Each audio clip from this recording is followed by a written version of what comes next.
breastfeeding. There's no denying that breast milk's good for all newborns, but when your baby's born prematurely like Oliver, the importance increases dramatically. This is going to be my video all about my personal experiences with breastfeeding, all the ups and downs of it, because it was a big roller coaster. Premature babies have vulnerable tummies because they've got a very weak immune system, so the breast milk is extremely important because it can provide all the hormones to help the tummies grow stronger, and it's also a lot easier to digest than formula milk in the early days. So because I gave birth to Oliver 11 weeks prematurely, my body wasn't ready to produce the milk that he would need when he was full term, because it was like 11 weeks behind, if you like. So as well as the stress of him being born prematurely, I also then had the huge stress of trying to get milk for him, because I felt a big responsibility for the fact he was born prematurely, so I wanted to do everything I could to help him. So we had to do something called skin to skin, which is like, they called it kangaroo care, where they placed Ollie on my tummy, and this helps to increase the hormones to help to start producing the milk, basically. So the hospital provided me with a breast pump, and you had to use this up to 8 times a day, every 3 hours or so, and one of these times had to be at night. And the milk I produced went into Oliver's feeding tube.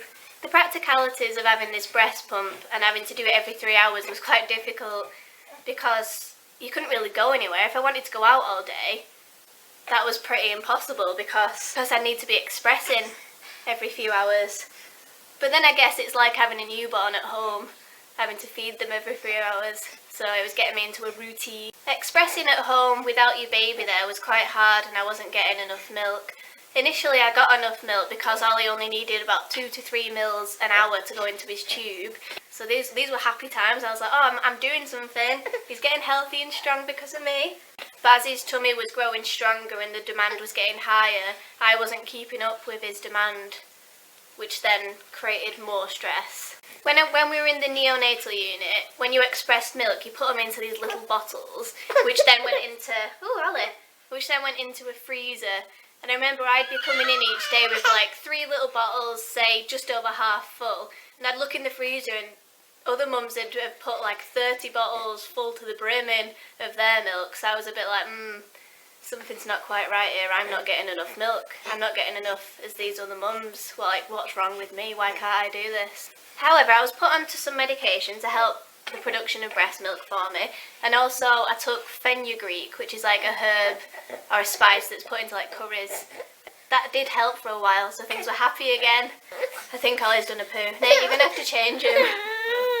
I swapped Ollie for a brew.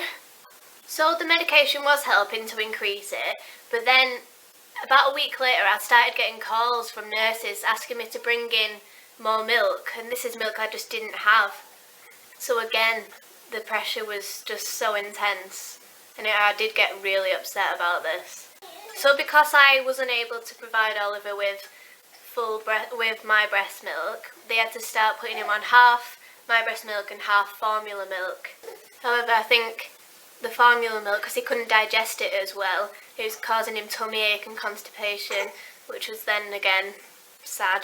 There is the other option I was given of donor milk, where mums who produce a lot of milk and have a lot to spare can donate it to your baby, because otherwise it'd just be going to waste, wouldn't it? So obviously if you're a donor mum with the milk, that's such a selfless thing to do, like that's so good, but I just couldn't, it was just a big no for me, because I just again felt like I wasn't good enough, and that other mums were having to be brought in to mother my baby and provide their milk for my baby. I couldn't get my head around that one. So he did stay on the formula milk, and eventually his tummy grew stronger and got used to it, and that was okay. The next hurdle was getting from tube to boob. We couldn't remove his feeding tube until he'd developed good feeding skills. I wanted to breastfeed. I just thought it was something that I'd always do. But after a week of persevering, he couldn't latch on properly, and when he did, he wasn't getting enough milk, we don't think. So it was a personal decision to then just go straight to bottle feeding. So I technically never really breastfed. He developed the skills to drink from a bottle a lot easier, but then I also found it strange how, because I wasn't there 24/7, nurses had to feed him. So I felt like I was almost lacking in that bond that you have when you're breastfeeding your baby. However, because we were bottle feeding, it meant that me and Nate could feed him. So it was a nice joint shared experience. So once we had found a bottle that he could use at home, that's when we could take him home. Yay!